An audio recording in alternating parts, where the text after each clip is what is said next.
சுருள் சுருளாய் ஜலேபி போல சுவையோடு சுற்றும் கதைகள் அறிவும் நெறியும் கலந்தவை ஜலேபி டேல்ஸில் பயணம் செய்வோம்.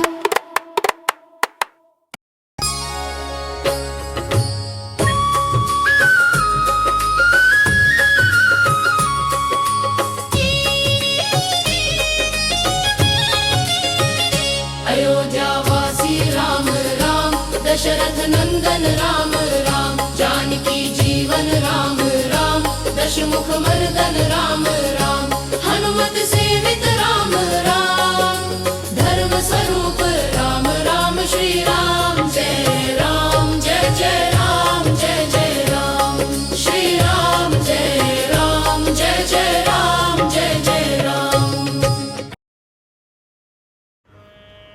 அயோத்தி பெரிய அரசர்களின் நகரம். இளவரசர் ராமர் மிதிலாவிலிருந்து சீதையுடன் திரும்பி வந்திருந்தார்.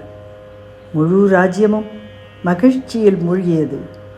ஆனால் விதி ஒரு பெரிய சோதனையை தயார் செய்து கொண்டிருந்தது. அயோத்தி மக்களுக்கு ராமர் மிகவும் பிரியமானவர். அவர் தைரியசாலி, அவர் நீதிமான், அதற்கும் மேலாக அவர் மிகுந்த கருணையுடையவர். ராமர் எங்கு சென்றாலும் மக்கள் கைகளை கூப்பி வணங்கினர். தசரத மன்னர் மெதுவாக முதிர்ந்து கொண்டிருந்தார். ஒரு நாள் அவர் அமைச்சர்களையும் முனிவர்களையும் அழைத்தார். இப்போது ராமரை அயோத்தி அரசனாக ஆக்க வேண்டும் என்றார். அந்த செய்தி அனைவரையும் மகிழ்ச்சியில் ஆழ்த்தியது. அந்த செய்தி முழு நகரத்திலும் பரவியது. வீதிகள் அலங்கரிக்கப்பட்டன, மலர் மாலைகள் கட்டப்பட்டன, விளக்குகள் ஏற்றப்பட்டன. மக்கள் மகிழ்ச்சியில் பாடினர். ஆனால் அரண்மனையில் ஒருவர் மகிழ்ச்சியாக இல்லை. மந்தரா, கைகேயின் தாசி. அவளின் மனதில் பொறாமை வளர்ந்தது. மந்தரா கைகேயிடம் சென்றாள். நீங்கள் ஏன் மகிழ்கிறீர்கள் என்று கேட்டார். ராமர் அரசனானால் உங்கள் மகன் பரதன் என்ன ஆகுவான்? அந்த வார்த்தைகள் கைகேயின் மனதில் சந்தேகத்தை விதைத்தன.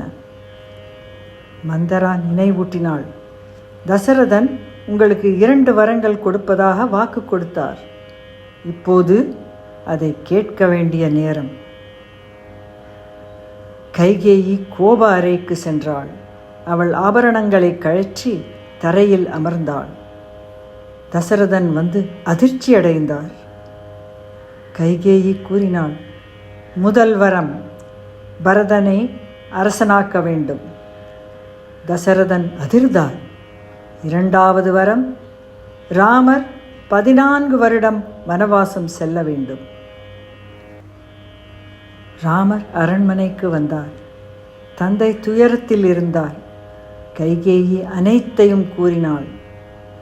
ராமர் அமைதியாக கேட்டார். பின் தலை குனிந்து சொன்னார், இது என் தந்தையின் வாக்கு என்றால் நான் வனத்திற்கு செல்வேன். மகனின் தர்மம் தந்தையின் மரியாதையை காப்பது. இதை கேட்ட லட்சுமணன் கோபமடைந்தான். இது அந்நியாயம் என்றான். ஆனால் ராமர் மெதுவாக சொன்னார், தர்மத்தை நாம் பின்பற்ற வேண்டும். அப்போது லட்சுமணன் கூறினான், நீங்கள் எங்கு சென்றாலும் நான் வருவேன். சீதையும் கூறினாள், நான் உங்களுடன் வருவேன்.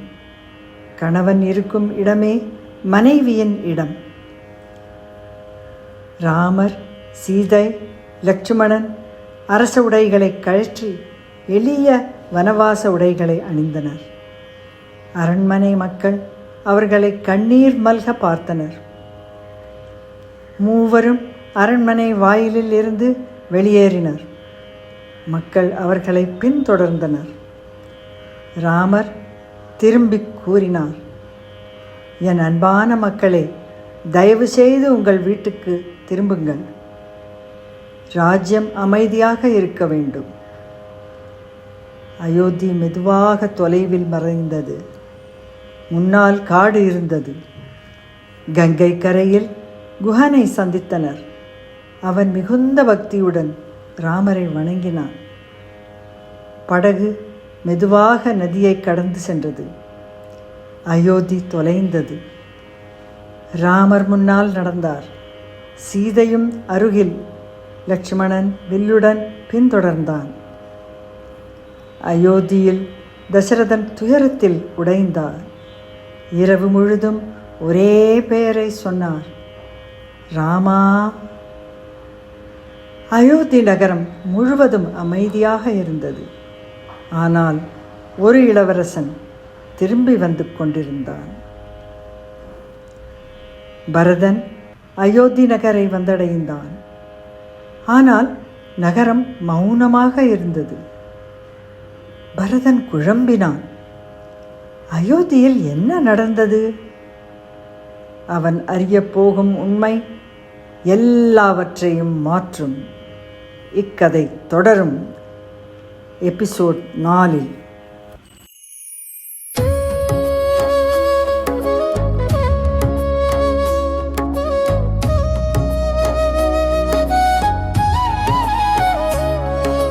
சூரியன் போல ஒளி தரும் ராமன், சொல்லிலும் செயலும் தரும் தரும் நாயகன்.